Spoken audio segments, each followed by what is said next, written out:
On June 8, 1916, in Northampton, England, the world welcomed Francis Harry Compton Crick, a man whose name would become synonymous with one of the most profound scientific breakthroughs of the 20th century, the discovery of the structure of DNA. His inquisitive mind and collaborative spirit fundamentally reshaped our understanding of life itself, paving the way for the era of molecular biology and genetic engineering. Crick's early life revealed a burgeoning interest in science. After studying physics at University College London, his academic pursuits were interrupted by World War II, during which he contributed to the development of magnetic and acoustic mines for the British Admiralty. This period, though diverting, honed his analytical skills and ability to tackle complex problems. Following the war, Crick made a pivotal shift from physics to biology, a transition he famously described as almost as if one had to be born again. He believed that significant discoveries were yet to be made in biology, and his physics background provided a unique lens through which to approach these challenges. In 1949, Crick joined the Medical Research Council unit at the Cavendish Laboratories in Cambridge, where he delved into the world of X-ray diffraction, focusing on the structures of proteins. It was here, in 1951, that he met a young American biologist named James Watson. The intellectual synergy between Crick and Watson was immediate and extraordinary. Both were driven by the central question of how genetic information was stored and replicated within living organisms.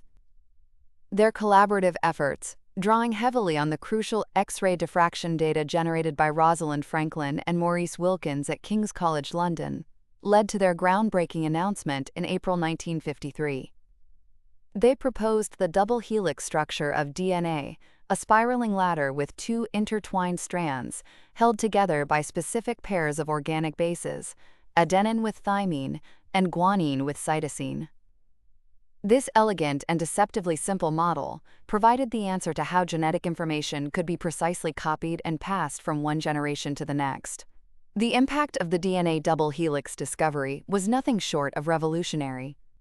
It provided the molecular foundation for heredity, explaining how traits are inherited and how genetic information flows within cells. In 1962, Crick, Watson, and Wilkins were jointly awarded the Nobel Prize in Physiology or Medicine for their seminal work. Sadly, Rosalind Franklin had passed away in 1958 and could not be recognized with the prize posthumously, despite her vital contributions. Beyond the double helix, Crick continued to make significant contributions to science. He played a crucial role in deciphering the genetic code, demonstrating that sequences of 3 DNA bases, codons, specify individual amino acids, the building blocks of proteins. This work elucidated how the message encoded in DNA is translated into the proteins that carry out virtually all cellular functions. He also formulated the central dogma of molecular biology, which describes the flow of genetic information from DNA to RNA to protein. In his later career, Crick shifted his focus to neurobiology, exploring the mysteries of the brain and consciousness at the Salk Institute in California. Throughout his life, Francis Crick remained a passionate advocate for scientific inquiry, a brilliant theoretician, and a tireless collaborator. His birth on June 8, 1916, marked the beginning of a life that would profoundly alter the landscape of biology, leaving an enduring legacy that continues to inspire scientific discovery and innovation today.